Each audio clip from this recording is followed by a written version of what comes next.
So hello everyone, welcome back. तो जो हमारा आज का टॉपिक रहेगा वो रहेगा तृष्णा रोग, जिसको हम मॉडर्न मेडिकल साइंस में पॉलीडिप्सिया से कंपेयर कर सकते हैं। तो आज हम पूरा देखेंगे इसका व्याधि परिचय, सब चीज़ें, भेद, पूर्व रूप, भेद कितने हैं, उसके अनुसार लक्षण क्या है, ये सब देखेंगे। मेमोनिक्स भी देखेंगे कि किस तरीके से हम याद रख सकते हैं, किस तरीके से लक्षण लिखने हैं। और सबसे पहले हम देख लेते हैं अब इसका कि बेसिक इंट्रो क्या है, क्योंकि ये भी लिखना बहुत इंपॉर्टेंट है एग्जाम पॉइंट ऑफ व्यू से। तो सबसे पहले बढ़ते हैं बेसिक इंट्रो की ओर। तो सबसे पहले देखेंगे व्याधि परिचय। तो व्याधि परिचय कुछ इस प्रकार है: अस्वाभाविक रूप से उत्पन्न पिपासा को ही तृष्णा व्याधि कहा गया है। वैसे जो नॉर्मल होता है, थ्रस्ट जो होती है, तृष्णा जो होती है वो नॉर्मली होती है, बट जब ये अबनॉर्मल तरीके से उत्पन्न होती है तभी इसको जो है रोग कहा जाता है, यानी तृष्णा रोग हम तभी कहेंगे। और नेक्स्ट हम इसमें लिखेंगे कि तृष्णा जो है उदक व स्रोतस की व्याधि है तथा उसका स्थान हमें पता है तालु एवं क्लोम होता है। ये सब हमने फर्स्ट ईयर में देख रखा है कि कौन से स्रोतस का स्थान क्या होता है, तो ये सब हमको यहाँ से पता चला।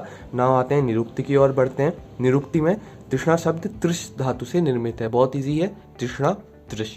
तो तृष धातु से जो है तृष्णा शब्द की उत्पत्ति हुई है, जिसका अर्थ होता है लोभ या आकांक्षा। तो लोभ या आकांक्षा इसका अर्थ होगा, यानी तृष्णा में आपको किस चीज़ का लोभ होगा, तृष्णा में आपको आकांक्षा होगी पानी की, यानी वाटर की। तो ये इस चीज़ का मतलब है। नाउ नेक्स्ट हम देख लेते हैं इसके निदान क्या है। तो निदान मुख्यतः 3 तरीके से होंगे: शारीरिक, मानसिक एवं आगंतुक। तो शारीरिक निदान में बहुत सिंपल है लिखना। तृष्णा जब जब लगती है, आपने सभी ने एक्सपीरियंस किया है प्यास कैसे लगती है। तो शारीरिक निदान क्या होंगे? अत्यधिक अगर मद्यपान किया है तो तब भी जो है तृष्णा अधिक लगती है, यानी अल्कोहल कंजप्शन से जो है तृष्णा थोड़ी अधिक होती है। उसके बाद है उष्ण तथा रूक्ष अन्न का सेवन अगर किया है, ज़्यादा सूक्ष्म अन्न जो हमने लिया है तो उसकी वजह से भी जो है तृष्णा उत्पन्न होगी। नाउ थर्ड इसमें आएगा धातुक्षय। तो धातुक्षय की वजह से भी, जब भी शरीर में धातु का नाश होगा तब हमें तृष्णा की जो है उत्पत्ति होगी।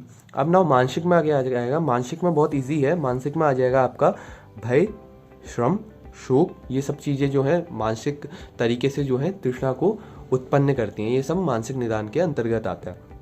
अब तीसरा निदान है आगंतुज निदान, जो कि है बाहरी निदान, जिसे हम बोल सकते हैं, जो है अत्यधिक आतप सेवन से। यानी अत्यधिक आप धूप में अगर हैं, बाहर समर में भी आप देखते हैं कि तृष्णा जो है अत्यधिक लगती है, तो इस वजह से भी अत्यधिक आतप सेवन से जो है बाहरी कारणों की वजह से तृष्णा उत्पन्न हो सकती है। तो ये सब थे निदान। अब बढ़ते हैं इसकी मुख्यतः संप्राप्ति की ओर। संप्राप्ति समझना जो है बहुत इंपॉर्टेंट रहता है, क्योंकि इसी से हमें रोग कैसे उत्पन्न हो रहा है, पूरा उसका क्रियाकाल क्या है, ये सब चीज़ समझ आती है। तो संप्राप्ति में सबसे पहले निदानों का सेवन किसी व्यक्ति ने किया, यानी तीनों तरीके से निदान सेवन कर सकता है। तो अगर तीनों ही तरीके से किसी भी प्रकार के निदान का उसने सेवन किया, उससे क्या होगा? वात पित्त दोषों का जो है प्रकोप हो जाएगा। तो अब हमें यहाँ पे समझना है कि वात पित्त जो प्रधान दोषों का है उसका प्रकोप हो रहा है। तो वात और पित्त कैसे अफेक्ट कर रहे हैं, तृष्णा उत्पन्न कैसे कर रहे हैं, तो हम यहीं पे समझ लेते हैं। ये गुणों पे डिपेंड करता है। जैसे वात का गुण हमें पता है कि वात का शोषण गुण होता है, यानी वात क्या करता है? शरीर में रूक्षता उत्पन्न करता है, जिससे शोषण का कार्य करता है। तो अगर शरीर में रूक्षता उत्पन्न होगी, शोषण का कार्य होगा, शुष्कता उत्पन्न होगी, तो उससे क्या होगा? अल्टीमेटली जो है आपका तृष्णा रोग उत्पन्न होगा। वैसे ही पित्त का हमें पता है कि अग्नि प्रधान है, ऊष्मा पित्त का गुण है। तो अग्नि प्रधान है, ज़्यादा अग्नि बढ़ने से जो है शरीर में क्या होगी? शुष्कता उत्पन्न होगी, तो उसके कारण जो है तृष्णा की उत्पत्ति होगी। अब वात पित्त दोष प्रकोप हो गया है, हमें पता है वात और पित्त प्रकोपित हो गया है। उसके बाद क्या होगा? जो प्रकोपित दोष है वो ऊर्ध्वगमन करेंगे, यानी अपने स्थान से जो है ऊपर की ओर जाएंगे, और ऊपर की ओर जाके कहाँ स्थित हो जाएंगे? तालु एवं क्लोम में स्थित हो जाएंगे। वहाँ स्थित होके वो जो है शोष को उत्पन्न करेंगे, यानी तालु और क्लोम में, थ्रोट में जो है शोष को उत्पन्न करेंगे। और थ्रोट में जब भी शोष उत्पन्न होगा उसका रिजल्ट क्या होगा? उसका रिजल्ट होगा तृष्णा रोग। तब इस तरीके से जो है तृष्णा हमारी उत्पन्न होती है। इसका संप्राप्ति बहुत इजी सी समझनी। तो अब हम देखेंगे अगला कि भेद और उसको मेमोनिक्स, लक्षण और पूर्व रूप कैसे याद करें। नाउ अब बढ़ते हैं तृष्णा के रोग के भेद की ओर कि कितने प्रकार के उसके भेद हैं, उसके क्या पूर्व रूप रहेंगे और भेद अनुसार उसके क्या लक्षण रहेंगे। तो सबसे पहले देखते हैं भेद जो है 3 तरीके से 3 आचार्यों ने बताए हैं। पहला है आचार्य चरक के मत अनुसार भेद, दूसरा है आचार्य सुश्रुत के मत अनुसार भेद, और तीसरा एट लास्ट है आचार्य वाग्भट के अनुसार इसके कितने भेद हैं। तो आचार्य चरक ने हमें 5 भेद बता दिए, जो है वातज, पित्तज, आमज, सयज और उपसर्गज। वहीं आचार्य सुश्रुत ने हमें 7 भेद बताए हैं, जो हैं वातज, पित्तज, कफज, आमज, अन्नज, क्षयज और सतज। 7 प्रकार के सुश्रुत जी ने बता दिया हमें भेद। नाउ वाग्भट ने देखते हैं, आचार्य वाग्भट ने बोला कि 7 प्रकार के भेद होते हैं, जो है वातज, पित्तज, कफज, सन्निपातज, आमज, क्षयज और उपसर्गज। तो इसमें यही है, इसमें कन्फ्यूज़न हो सकती है कि आचार्य चरक के उसमें कौन से थे, आचार्य सुश्रुत के उसमें कौन से थे, वाग्भट ने कौन से बोले हैं। तो तीनों में जो है हमें कन्फ्यूज़न हो सकती है, इसीलिए हमारे पास है मेमोनिक्स। तो इस मेमोनिक्स से हमें इजीली याद भी हो जाएंगे, प्लस हमारी कन्फ्यूज़न दूर हो जाएगी। एग्जाम पॉइंट ऑफ व्यू से हमें अगर एक भी हिंट मिल जाती है मेमोनिक्स की, तो पूरी मेमोनिक्स रिकवर हो जाती है, रिकॉल हो जाती है, और उसके अनुसार जो है हम भेद हैं इजीली लिख सकते हैं। तो मेमोनिक्स हम देखते हैं। आचार्य चरक के हम कैसे याद करेंगे। तो आचार्य चरक कहते हैं कि वात पित्त से आम की उत्पत्ति होती है, जो उपसर्ग क्षय का कारण है। तो आचार्य चरक बताते हैं कि वात पित्त से, वात एवं पित्त जो है वो आम की उत्पत्ति करते हैं, आम की उत्पत्ति करते हैं, जिससे क्या है उपसर्ग क्षय, जो जिसका उपसर्ग क्षय कारण होता है। तो वात एवं पित्त से हमारा आ गया वातज, पित्तज, आम से आ गया आमज, उपसर्ग से आ गया उपसर्गज, क्षय से आ गया क्षयज।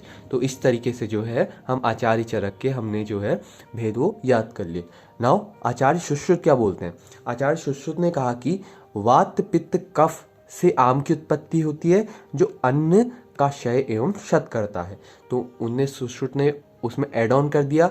आचार्य चरक ने कहा था कि वात एवं पित्त से आम की उत्पत्ति होती है। अब आचार्य सुश्रुत कह रहे हैं कि तीनों दोषों से, यानी वात पित्त और कफ से जो है आम की उत्पत्ति हो रही है, और वो क्या कर रहा है, जो अन्न का क्षय एवं क्षत कर रहा है। तो यहाँ से मिल जाएगा हमें वातज, पित्तज, कफज, आमज, अन्नज, क्षयज, क्षतज। तो 7 प्रकार के आचार्य सुश्रुत के भी याद हो गए इजीली, एक लाइन एक मेमोनिक्स से। अब आचार्य वाग्भट के लिए लंबी मेमोनिक्स नहीं बनानी है, आचार्य वाग्भट में बस आपको इतना याद रखना है। आचार्य चरक ने जो बोला है, आचार्य वाग्भट ने उनमें बस कफज और सन्निपातज ऐड किया है। तो आचार्य चरक ने बोला था वातज, पित्तज, आमज, उपसर्गज और क्षयज, तो उसमें एड ऑन कर दिया आपके आचार्य वाग्भट ने कफज और सन्निपातज को भी, तो ये उनने उसमें ऐड कर दिया। तो यही थी इजी मेमोनिक्स, इसके चलते हमारी कोई कन्फ्यूज़न नहीं होगी, इजीली हमें याद भी हो जाएंगे, प्लस एग्जाम में हमें ये इजीली रिकॉल भी हो जाएगा। ना पूर्ण रूप की बात करते हैं, तो तृष्णा कोई बड़ी व्याधि नहीं है, कोई स्पेसिफिक उसके पूर्ण रूप नहीं है, पूर्ण रूप लिखना बहुत सिंपल है। तो सबसे पहले क्या होगा, तृष्णा लगने से पहले क्या होगा, मुख में शोष होगा, यानी माउथ जो होगा सबसे पहले ड्राई होगा, तभी आपको जो है पिपासा का अनुभव होगा, यानी प्यास लगेगी। तो मुख शोष जो है इसका पूर्ण रूप का मेन लक्षण रहेगा, पूर्ण रूप रहेगा। दूसरा है तालु ओष्ठ कंठ शोष, यानी थ्रोट में भी जो है आपका वो ड्राइनेस रहेगी। और तीसरा है कभी कभी दाह की उत्पत्ति भी होगी, यानी ज़्यादा तीखा खाने से दाह लगती है, उससे भी जो है तृष्णा की उत्पत्ति होती है, तो वो भी एक पूर्व रूप में हम मान लेंगे। तो ये सब रहेंगे इसके पूर्व रूप। नाउ अब बारी आती है लक्षण लिखने की, कि लक्षण कैसे लिखें। तो लक्षण हम मेनली देखिए नाम के अनुसार ही लिखते हैं, जो स्पेसिफिक लक्षण होते हैं किसी किसी व्याधि के, तो वो हम डिस्कस करेंगे। अगर फ्यूचर में भी हम वो व्याधि डिस्कस करेंगे तो उसके अगर स्पेसिफिक लक्षण होंगे वो हम अलग बताएंगे, बट नाम के अनुसार लक्षण ज़्यादातर नाम के अनुसार ही रहते हैं। तो जैसे कि वातज, पित्तज, आमज, क्षयज, उपसर्गज है, तो जिस अकॉर्डिंग इसका नेम है उसी अकॉर्डिंग आपको इसके लक्षण लिखने हैं, और सभी के लक्षण कॉमन होते हैं वैसे, तो इसी बात का आपको ध्यान रखना है। तो लक्षण हम इसी नाम के अनुसार यहीं पर डिस्कस कर लेते हैं, अलग से हमने कुछ स्लाइड नहीं बनाई है, उसके लिए प्रिपेयर नहीं की है। तो वातज में आपको क्या लक्षण मिलेंगे, तो वातज का क्या लक्षण होता है, देखिए निद्रानाश और भ्रम वातज में हो सकता है। और तृष्णा है तो तृष्णा में देखिए मुख में शोष रहेगा किसी भी लक्षण में, तो मुख में शोष अनिवार्य मतलब अवश्य रहेगा ही रहेगा। उसके बाद जो है वातज में निद्रानाश हो जाएगी आपकी, और भ्रम की उत्पत्ति भी वातज में हो सकती है ना। अगर पित्तज की बात आए तो पित्तज में क्या उत्पन्न हो सकता है, पित्तज में जो है दाह उत्पन्न हो सकती है, एक लक्षण दाह हो सकता है।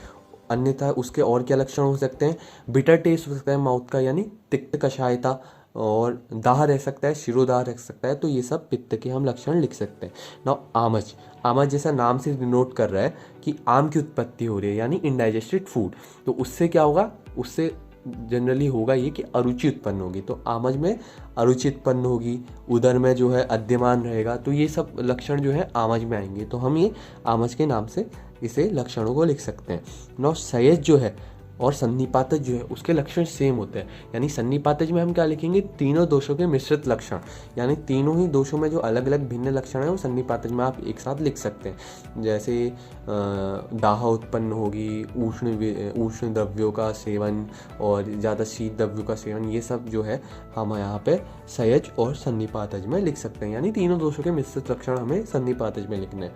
अब नाउ इसके बाद आता है उपसर्गज। तो उपसर्गज मेनली होता क्या है, इसमें नाम से डिनोट कर रहा है उप आ रहा है, तो उप से आपने याद रखना है कि उपद्रव, यानी जिस व्याधि में जो है तृष्णा उपद्रव के रूप में प्रकट होगी उसे हम उपसर्गज तृष्णा कहेंगे। यानी मान लीजिए किसी व्यक्ति को ज्वर है और ज्वर की वजह से उसमें जो है तृष्णा उत्पत्ति हो रही है, तो ज्वर का जो है तृष्णा उपद्रव हो जाएगा, तो उस तृष्णा को जो है हम उपसर्गज तृष्णा बोलेंगे। तो इस तरीके से इसके भी हम लक्षण लिख सकते हैं। तो इसी तरीके से है, सबके लक्षण हमें लिखने हैं, ये बहुत इजी है। नाउ एक अन्नज बचा, तो अन्नज में अन्नज से ही डिनोट कर रहा है अन्न की वजह से, यानी पर्टिकुलर किसी अन्न की वजह से अगर आपको जो है तृष्णा लग रही है तो अन्नज के अंतर्गत आती है। सो ये था पूरा तृष्णा रोग जो हमने अच्छे से डिस्कस कर लिया है। छोटी सी वीडियो में जो है पूरा क्लियर हो जाएगा, इसको सिर्फ एग्जाम पॉइंट ऑफ व्यू से फिर देखने की ज़रूरत पड़ेगी। तो इससे रिलेटेड जो मेरे बुक्स के नोट्स हैं वो मैं नीचे डिस्क्रिप्शन पे दे दूँगा। और अगर आपको कंटेंट पसंद आया तो प्लीज़ लाइक करें, सब्सक्राइब करें, क्योंकि मोटिवेशन अप होता है और फ्यूचर में हम ऐसे वीडियोस लाते रहेंगे। So thank you for watching.